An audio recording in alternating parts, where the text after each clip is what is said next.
สบายดีทุกคนมื้อนี้สิพาทุกคนมาดำนาซอยน้องหมิงเด้อมื้อนี้พวกเขาเจ้าลงได้หลายหายแล้วทุกคนทางหลังนี่แหละมื้อนี้เพิ่นจ้างคนจ้างจะคนตุยมอันนี้เป็นพ่อน้องหมิงทุกคนเพิ่นอายุหลายแล้วได้แต่ว่าเพิ่นยังทำงานอยู่ทุกคนเพิ่นหามเพิ่นแบกก้าเองเลยมื้อนี้นี่คือน้ำเย็นมากินน้ำทุกคนเมื่อวานนี้บ่ได้ถือน้ำมาหิวน้ำเกือบเป็นลมมันฮ้อนเมื่อนี้กะ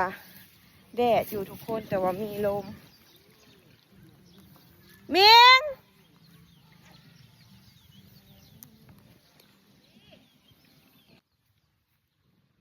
ทุกคนหมิวลงมาสวยเพราะมันได้หายปลายแล้วทุกคนมันผลดำฮะใส่สุดเก่าสุดเดิมปลาสิแล้วแหละอามาลินห่อหน้าห่อตาเมื่อนี้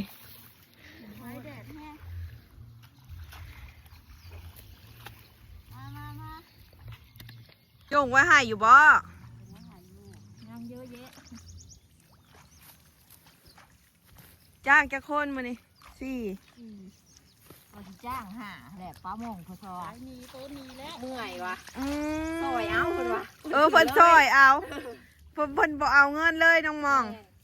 บ่ไหวแค่เพิ่นเมื่อยถามพยุเมื่อกี้นี่มองคือบ่ลงดำหน้าแบบขึ้นมากี้นี่ได้หน้าหนึ่งแดดฮ้อนหลายได้เนาะโย่ใส่สูบขาสัตว์เสือเพชรสัตว์เนาะโอ้ยหน้ากับบุปุ๊ทุกคนดำนาแซงเก่าสุดเดิมได้แม่นสุดทำงานต้องสุดเก่าสุดเดิมเพิ่มเติมคือลงแก่เราเศร้าคนนี้นะลงแต่9 โมงคนนี้9 โมง1เลยนี่จะโมงละฮอดระบบ10 โมงครึ่งเฮาก็เผื่อแล้ววิะเวลามันบริษัทเจ้า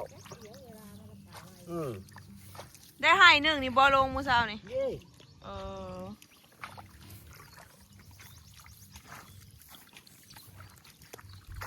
ดำนาแซงบ้าบริตัดห่างก้าเลยเนาะ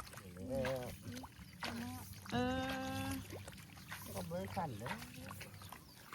ตู้สายนาเจ้าแล้วหรอบ่แล้วคนนักที่เป็นประจาบเท่านั้นแหละตามนี้แล้วนี่แหละลายนี่แหละลายอาทิตย์จุยมเราแบกก้ามาละหามก้ามา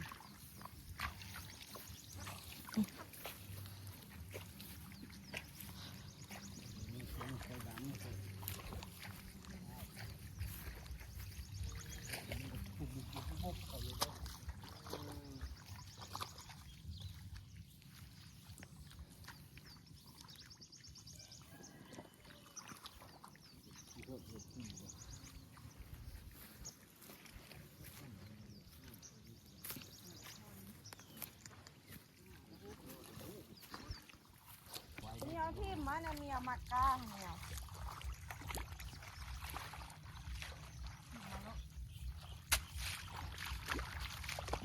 ฝันมันบุกเลยมีคนอยู่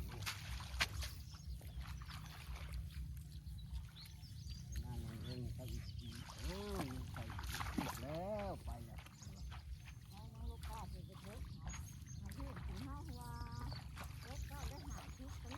เป็นว่าเศษที่พ่อบ่บ่เกี่ยว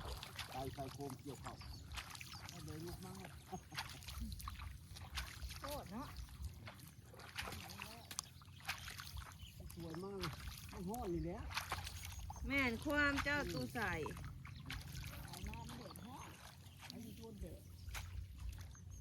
แค่มันมีสายไฟมาใกล้ในนี้เห็นเอาดอกไฟมาตัดตุ๊กเราแค่นี้ร้ายเด็ดหัวเดี๋ยวนี้กันบ่ล้มแล้วกันย่างกันที่เห็นสภาพมันอย่างนี้นี่บ้าแล้วอินก็เขาแม่หนาเดินถึงไม่ใส่สะพุดที่วางเลี้ยงอย่างนั้นนะกันหิน เจ้าเห็นอีหลีบ่ กำลังกินข้าวแรงประมาณ6 โมงหรือ7 โมงกินข้าวก็หวานดีมาเล่นชีวิตอย่างเงี้ยชีวิตกินก็เคยแห่อยู่เรื่องหนากันข้าวสิจ้าป่ะมันจะคอมที่เอ็นนั่นอันนี้จะดำอัน ดู นี้ ได้ จะ ที่ได้ ดำไม่เคยเห็นเชื่อมกุ๊กกับแห่เยอะแต่ตัวนี้ไม่ชอบไปอยู่วันนี้รถกินข้าวฮักอะไรของทำว่ากินแดงกินคืนเบิ่งกันอยู่ โย ก็เห็นบ่ประมาณ10 นาทีนี่แหละเขาเบิ่งอยู่ค่ะ ปลาตัวอยู่โดนปลาด้านบ่พีก็ได้ มันแดงแบบนี้นะมันมากไปมากมากนะเลือนไปเลือนมากนะ เป็นคือหมู เจ้าไม่ได้สีตาเจ้าเบิ่งบ่ตุ้ม ชี้ พุด ชี้ก็คือเก่า เออ ก็ชี้นี่เอามือมาชี้เบิ่งในตานี่มันเป็นอะไรสุภาพร้อนบ่ในตานี่ เออ ชี้แล้วก็ชี้อีกชี้เบิ่งหามันเป็นอะไรมือขึ้นมากันย่างคือเก่าเอามือนี่มาชี้ตาเบิ่งด้านนั้นเห็นเฮาชี้ตาเบิ่งแล้วบ่มีหยังเหมือนภาพร้อนหาอันนี้มันก็ยังคือเก่า แสดงว่ามันบ่ร้อนแล้ว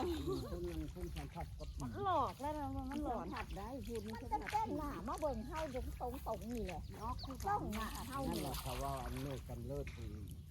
นั่นเลิกกันเลิ มัน ก จ้อง เลิก เฮานี่แหละ เลิกกันเลิกปีได้ มันบ่ได้จ้องเขาใช้จ้องหน้าคือเฮา กัน นี่ เลิศผู้คุณ กล้ามัดกล้ากับตะมุตะมิค่ะน้อยเฮ มันกล้าสั่นว่าเราได้หมัดน้อยน้องหมิงเนาะ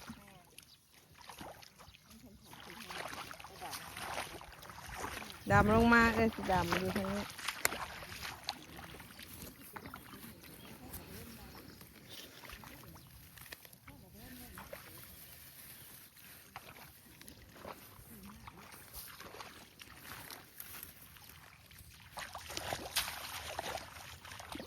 มาเด้อมาเด้อทุกคนมาดำนาดำนา ดำนาซอยน้องหมิงเด้อแล้วบ่หมิงมื้อนี่ จักเลย แล้วนะ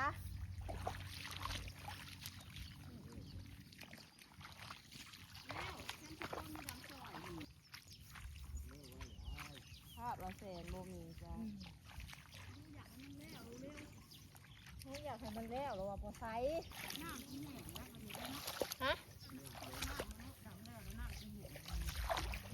โบให้พ่อเป่งออกตอนดำบัดดำแล้วล่ะ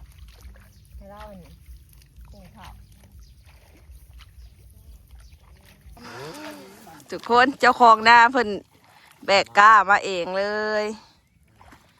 นี่ยังดอนน้อยนะทุกคนแล้วก็สิลุยต่อพุ่นยังสองหายไปนี่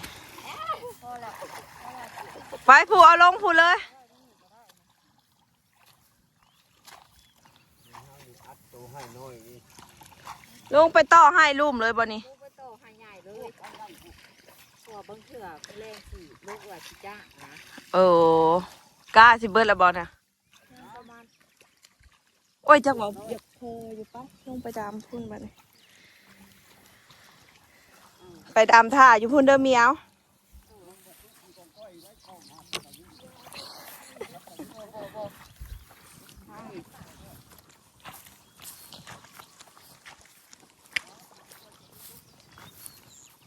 หนูก็ได้ดามแล้วทุกคนหายนี่สองหน้าสองหน้าจ้าอื้อข้าวอามานี่สวยงามเนาะ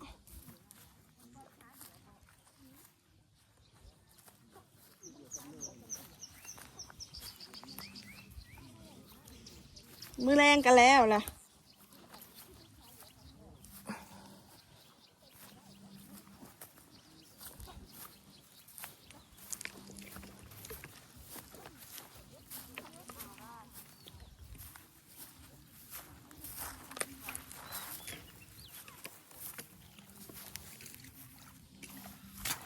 ดำไปทางใดมี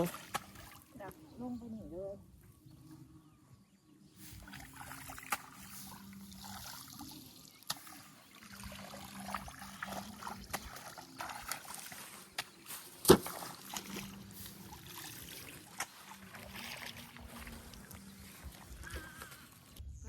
นาสามีแข็งเกิดนาเอื่อยแห้งเจ๊กแล้ว จ้างคนเขาจมบ่อยากไปดำมันแข็งหน้าขี้ทราย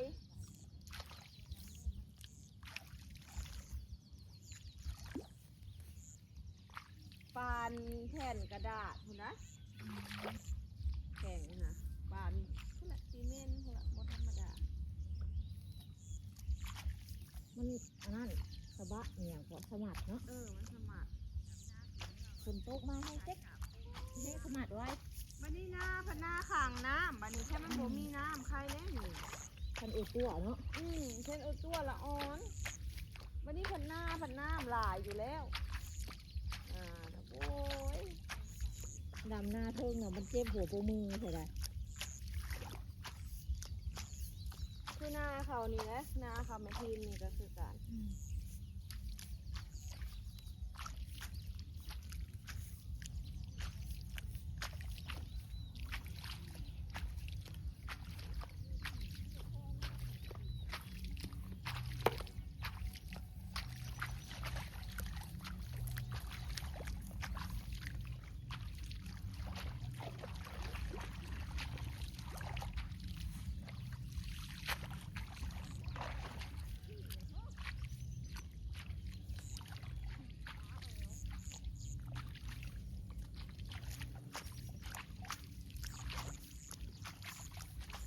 ดำนาจ้า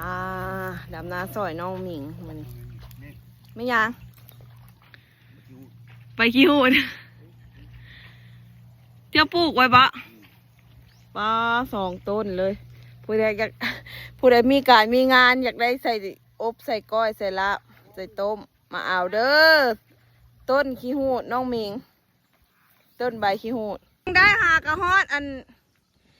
46 นาที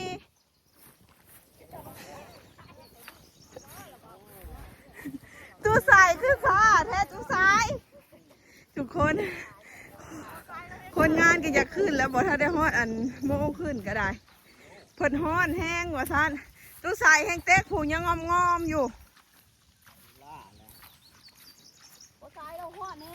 ก็สายนะเราไม่อยากใส่กุ๊กใส่ยางนะใส่นะเว้ยเนาะเฉยเลย ไปลาดเอาเด้อตัวทิพย์เด้อผัวเจ้านะสิขึ้นแล้วบ่เจะภาพนี่ แล้วจะง่อยเถอะ ขึ้นพร้อมกันขึ้นพร้อมกัน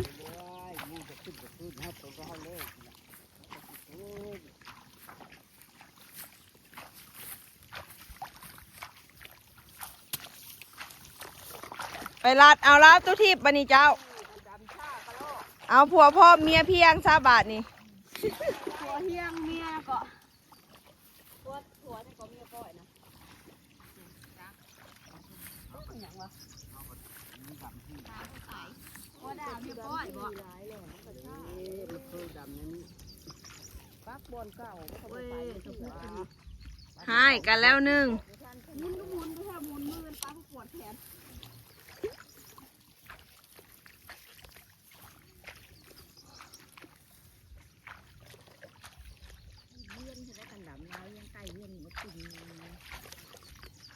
มาทุกคนสิหอดเวลาขึ้นแล้ว ขาวมาดำหน้าเด้อนี่แขนขาวได้ขาวนี่ขาวไรมือดำนี่ขาวนี่ดำ แต่ว่าบัดขึ้นไปบัดขึ้นไปฮะนะ ไปมันก็แตกเคิร์ฟ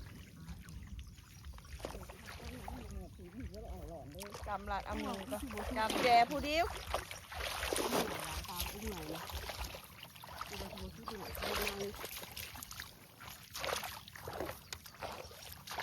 คือเจ็บหัวปูมือเลยวะครับ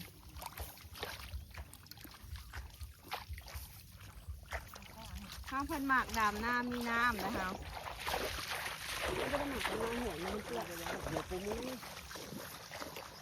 มันเปื้อนมันขาดมันไวกว่ากันนะ หมักเจาะนี่แหละเนาะ หมากเสียงวันนี้นะจับ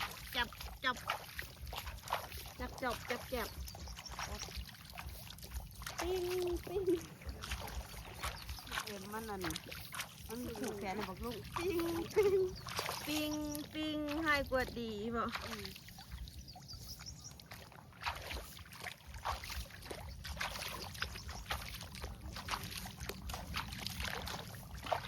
กล้าเบิด เล่ ร่งเร่งเร่ง ไว้แน่ไว้แน่ มาฮอดเวลาได้ไหม ยัง10กก20กกก็ยังดีได้เนาะตื่นกัน ไปน้ำกันอ่ะ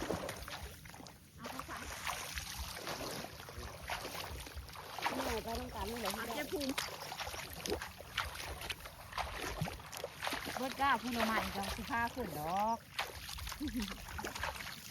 น้องมิงเพิ่นว่าสิขึ้นก่อนก็บ่ได้ขึ้นคุ้มคนงาน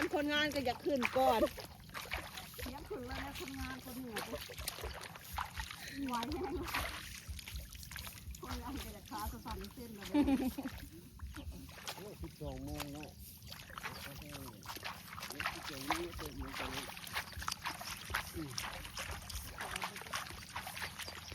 12 โมงยัง2 โมง3 นาทีจะขึ้นตายเลย พอดีหามเราไปซุกศาลา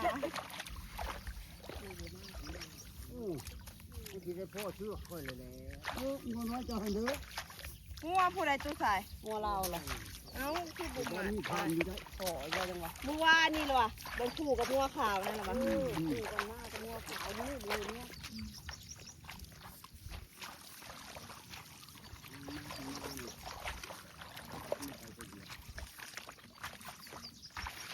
บัดจักอีกมาเขาก็ แค่มาแล้วก็ไปไทยได้แบบนี้ได้นี่นี่นี่อันเฮาได้ เขาเรียกกันงอ นี่โอ้ยงัวไปมันบ่อึดดอก งอนี่เนาะ แล้วแต่งัวบ่ให้ไปนี่แหละ มันบ่มีงอเงินจริงเล่นบ่ไปนี่เลย อย่างฮะบ่ไปก็บ่ได้เสียเงิน นี่ มื้อนี้สิเฮ็ดหยังสู่กินแม่ เจ้าสิเห็นเมนูอย่างวะ งู ต้มไก่น้อยนั่นบอก งู ต้มไก่น้อยว่าจะสิได้ ไก่ในเพื่อนเลย หักบ่วันนี้ โอ้ยเนาะฮะกระป๋ง แต่ผมนี่จะบ้านมันไม่กินกัน ปิ้งปลาคิดเป็นปิ้งนกกระทาเลยเนาะ โอ้ยกกระทากันนี่ นกกระทาในตลาดนี่เลย ในงานทาสนั่นดิบ่ได้อึดเนาะเหนียวน กกันแล้วกันเทศเลย มันละแดงหุ่ยๆค่ะแค่ น นั้ ก น กระทาแล้วก็นกเวลาเดี๋ยวไป บ่พอมึง โอ้บ่พอก็ย่องกินมาเอาดีกว่าพญาจะกระปูกบบ่ บ่มันนี่น้อยเอง ป้าทุกคน เดี๋ยวด้วยแบบเนี้ย ขึ้น บดขาด นิ้วก็ยังไม่โตนี่หันอยู่ จักซี่โตบ่บาดนี่ ข้างหลังตัวห้านิ้วได้ให้มาต่อได้ อาจารย์เห็นงานแช่มันเคยเห็นเขาเมากินกระเตื้องนกนี่กู บ่เคยเห็นเขาหมาอีนี่แหละนะแพงนะ น้าปีน้าแช่บ่เห็นใครเล่นเขาเมากระเตื้อง ตะกี้นะเห็ด ไปขึ้น ไม่ได้บุกล้าบุบด ก้าบเบิดในมือแบบนี้ โอ้ยเนาะนั่งหลายแต่เถอะเนาะ ไปเจ้าพระ ของสิ ข้ามือใส่ก้นบ่ เมื่ออะไรนี่ ยังหายปลายเนาะบัดนี้ เขาให้โอ้ยเขาให้แน่นอน หายนั่นบ่ใหญ่ ให้เขาจะให้ บางที่ให้นั่นล่ะทีแล้วให้นะทีแรงค่ะ อันนี้กล้าได้ นี่โรคให้ ดำจนคำทีละ เดี๋ยวไปทางใดก็เขียวชะอุ่มงามตาทุกคนถงนาแซง หน้าแซงนี่อันนี้ ถงนาแซงทุกคน ให้ของห้องเขาได้เนาะหน้าแซง หน้าปังเบาะพี่น้องอันทางประเทศไทยเพิ่นเอิญนะทุกคน หน้าปังบ้านเฮาอ่ะ หาหน้าปีได้สาเขาเจ้าเอิญน่ะด่ะ น้าปี แม่นบอกทุกคนคอมเมนต์มาหน่อยเด้อ ไปแล้วพอสาย โอ้สดำมันทุกสันหน้านี่ หน้าปังหน้าปีเนาะ น้าปังแล้วก็ตาเชงเขาก็ให้น้าเชง ไปขึ้นแล้วผู้ทุกคน โอ้ ไปเมียว เดี๋ยวเบิดกำนี่ก่อนถาก่อน เอาป่านนั้นว่าให้กูขึ้นก้อนเพื่อเดี๋ยวมันขึ้นก้อนเอาจากดำมันทุก อ๋อคือไหวคือไหวเลยบ่เห็นแล้วแน่มาทางหลังแป๊บเดียวหนึ่ง ไปแล้วโทษที่ไหนแล้ว อ ไว้ขนาดเลย ยังไล่ปัดขึ้นเลยฮันมาหมู่บ่มาก็มาบาด ยืนท่าน้องเหมียวบัดนี้ทุกคนเพิ่นยังบ่เบิดจ้าเบิดแล้วไปขึ้นบัดนี้มื้อนี้สิมีเมนูใดเนาะน้องมิงเพราะว่าสิต้มไก่น้อยสู่กินเพราะว่าไปทุกคนบัดนี้ขึ้นพักผ่อนกินข้าวมื้อนี้จักเจ้าพระเพิ่นสิเฮ็ดหยังสู่กินเด้อยังบ่ฮู้ หน้าขับขนาดเสา หน้าไผนี่ หน้าเราเลย หน้าตุไสนี่ ทางนั้นก็เป็นหน้าข่อยเด้อพี่น้องที่เขียวนะกำลังงาม ข้างนั้นเป็นหน้าน้องเหมียว ติดกันเลยนะหน้าเมียกับหน้าหมิงนะ แม่นติดกันเฮือนก็ติดกันหน้าก็ติดกันอันมะขามนี่มะขามหวานหรือมะขามส้ม ความหวานตัวนี้ ขามหวานบ่เหมียวเป็นหมากอีกบ่เลย มันบ่ค่อยติด มะขามหวานเอาใจยะแค่ขามหวานธรรมชาติเฮาบ่ใส่ปุ๋ยใส่ยาค่ะทุกคนไปขึ้นบัดนี้ ต้นน้ำก่อ สั่นเลยนะตัวเป็นอย่างเฮยตัวจังเมือกันนะ หิวข้าว เออจำหน้าพระนาติมิงบอก แม่นก็ขึ้นมาแต่หน้า อืม มากินข้าวทุกคนดำไห้ดำหน้าขึ้นมาแล้วก็กินข้าวจ้ามื้อนี้มีอาหารแบบ เด็ดแฮง ซื้อตามตลาดอันนี้นะ ท้องตลาดทั่วไป แคมถอกแคมทางสมปลาตองบ่ปลาดู นี่อันนี้เป็นตาแซ่บในเมียว จำกันเราวะจิ คือกัน ทางออก แม่นซะบอกคือบ่มีหมักเพชรสั่นอันนี้มันมีหมักเพชรได้ ไม่บ่ อืม เลยตัวนี้บ่ยังบ่เป็น ยังบ่เป็น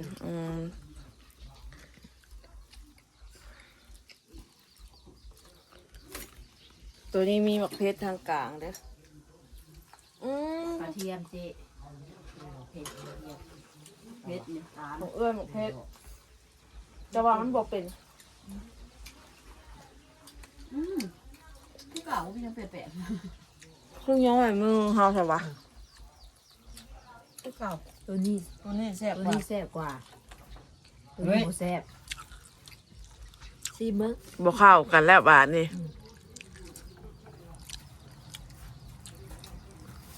ไปว่าบรรณวางนะ ไปแล้ว ว่าสิไปอยู่วันตอนแรกพุ่นน่ะเนาะเอ้ยมิว ตอนแรกเนาะเออ ไปมาแล้วอันนี้คือสิไปบกอันนี้นะ เพราะนี่เขาย่อข่าวแรงนะ เดี๋ยวเจ๊รับก่อนแซ่ จิ้งหรีดมาใส่เลยเออ ทุกคนป้าตอนมาที่แรกค่ะคือว่าเต็มกระโตกอยู่ มาบัดนี้เหลือแต่ตับ2 ตอนทุกคนป้าแซ่บหลายเด้อหิวได้อจ้ะ มากหลายอัน เออ พากันดำให้ดำแนวโยบอกกินข้าวเจ้าลงไปเนาะ ๆสั่นๆเส้น เออ ๆมือก็อยากสั่น ทุกคนคลิปหน้าพ่อกันใหม่เด้อ ขอบใจกดไลค์กดแชร์กดติดตามหน่อยเด้อ เอาไปเห็ดเพียงผู้